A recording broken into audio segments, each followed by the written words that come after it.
آخری میں ایک خاص بات آپ جانتے ہیں کہ ماہ رمضان کے اندر بعض ٹی وی چینلوں پر خاص سازش کے تحت افطار کے بعد، خاص سازش کے تحت افطار کے بعد جو ہے وہ لوگ ایسے انعام جس میں ملتے ہیں اور دیگر جو شو ہوتے ہیں اس میں شامل ہو جاتے ہیں۔ تو اس میں دو بڑے نقصان۔ پہلا نقصان کیا ہوتا ہے؟ پہلا نقصان یہ ہے کہ ماہ رمضان جیسے حرمت والے مہینے میں ان چینلوں پر میوزک بھی چل رہا ہے، شور شرابہ بھی چل رہا ہے، تالیاں بھی بج رہی ہیں، نامحرم بچیاں سب بیٹھے اور گانے بھی چل رہے ہیں۔ آپ بتائیے کہ یہ ماہ رمضان کے تقدس کو کتنا پامال کیا جاتا ہے۔ اور ہم جو ہے افطار کرنے کے بعد سارا دن بھوکے پیاسے رہتے ہیں اور پھر افطار کے بعد چینل کے سامنے ہم بیٹھ جاتے ہیں اور یہ ایسے شو جس میں انعامات دیے جاتے، یہ اسی لیے انعام کا لالچ رکھا جاتا کہ لوگ جو ہے وہ خاص طور پر روزہ دار اس کو دیکھیں، نماز پڑھنے والے دیکھیں۔ تو اس سے یہ نقصان کہ روزے کی روحانیت ہم سے چلی جاتی، روزے کی قبولیت ہم سے لے لی جاتی۔ اور دوسرا نقصان یہ ہوتا ہے کہ یہ شو اتنا لمبا کرتے ہیں کہ لوگ عشاء بھی نہیں پڑھتے، تراویح بھی چلی جاتی، اسی میں مگن ہوتے ہیں، 1.5-2 گھنٹے جو ہے وہ اسی میں لگے ہوتے ہیں۔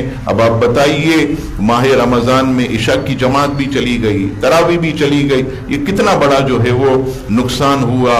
یہ ٹی وی چینلز والوں کو بھی سوچنا چاہیے کہ کتنا بڑا گناہ کا دروازہ یہ کھول رہے ہیں، اس امت کو ماہ رمضان کے تقدس کے پامال کرنے کی طرف لے کر کے جا رہے ہیں۔ تو ہم مسلمانوں کو ان چیزوں سے بچنا چاہیے۔